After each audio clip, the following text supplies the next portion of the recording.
বীরভূম জেলার বোলপুরে ফের নাবালিকা নির্যাতনের অভিযোগে চাঞ্চল্য।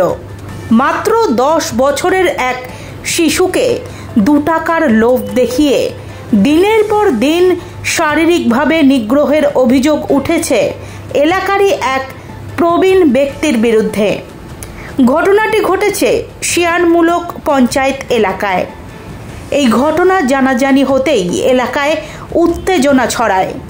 পরিবারের অভিযোগের ভিত্তিতে বোলপুর থানার পুলিশ অভিযুক্তকে দ্রুত গ্রেফতার করেছে। যদিও পুলিশের দাবি ঘটনাটি ধর্ষণ নয়, ধর্ষণের চেষ্টা করা হয়েছে। মঙ্গলবার অভিযুক্তকে আদালতে পেশ করা হয়। শিশুটির মেডিকেল টেস্ট ইতিমধ্যেই সম্পন্ন হয়েছে। স্থানীয় বাসিন্দারা অভিযুক্তের কঠোর শাস্তির দাবি জানিয়েছেন।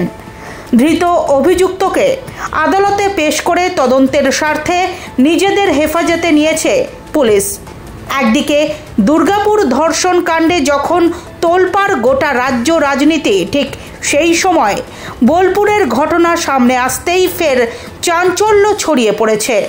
ক্রমাগত নাবালিকা এবং শিশু সহ মহিলাদের ওপর শারীরিক অত্যাচার, ধর্ষণ এবং শ্লীলতাহানির ঘটনা বৃদ্ধি পাওয়ায় চিন্তিত রাজ্য প্রশাসনও।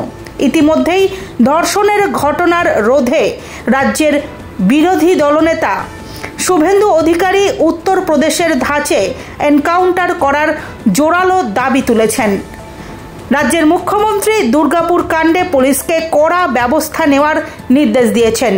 মঙ্গলবার দুর্গাপুর কাণ্ডে অভিযুক্তদের স্পটে নিয়ে গিয়ে ঘটনার পুনর্নির্মাণ করে প্রশাসন।